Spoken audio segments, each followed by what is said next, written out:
Let's have a look at the navigation settings of your Garmin Nuvi 2797 LMT. You're going to find your navigation settings in the main settings icon down in the bottom right of the main screen.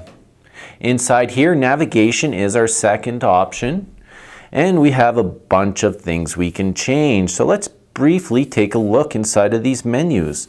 So we got calculation mode. It's currently set to fastest time.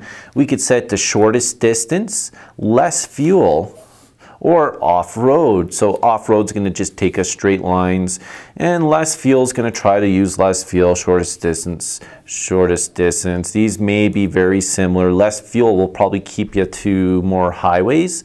In fastest time, it's going to take highways and try to avoid stoplights that it knows and take the faster roads kind of thing. So let's go back. We have avoidances. This is very useful. When we go into here, there's a few things we can change. We could enable U-turns, so it avoids U-turns. We could have it avoid highways if we don't want to get on the highway because we're driving a slower vehicle. We have toll roads and fees. We could bypass those. Ferries, carpool lanes, and unpaved roads. Custom avoidances. This is a cool feature that you may need to play around with to learn a little bit about. But when we go into here, we could add avoidances based on two different types, area and road. So I'll quickly go through these. Avoid by area, what you do is you need to touch one corner, then the next corner, and you just need to hit next, next, next. So let's just first corner, we'll avoid there. Hit next, do the next corner, there, hit next.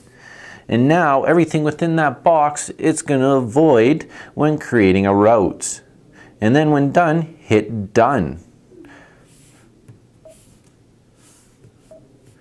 I'm not going to hit done because I don't want to avoid that area.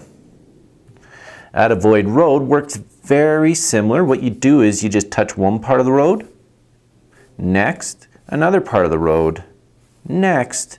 Now it's going to avoid everything along that road there. Once done, hit done. Again, I'm not going to save this, so I'm going to hit the back arrow.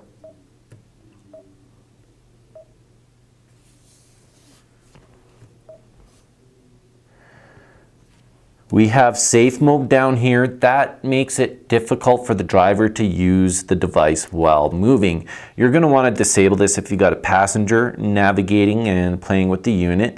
If you're driving just to keep yourself out of trouble, you may want to just keep that enabled so the unit will not let you use it until you stop. And then we have GPS simulator. So if you're indoors playing around and you want to simulate a route, you're going to touch there, put a check mark. Now, when we put a route in the unit's going to ask us, do we really want to simulate the road? And we're going to say yeah, and it's going to pretend to drive down the road. And then we have a couple related items here. If at any time we want to restore, because we made a change and we don't know what we changed, hit those three bars, restore. And then last, we have this question mark in the top corner. It actually serves a good use. It has a built-in manual, so you can learn a little bit about all the menus. So that was a quick look at your navigation settings in the Garmin Nuvi 2797 LMT and similar models.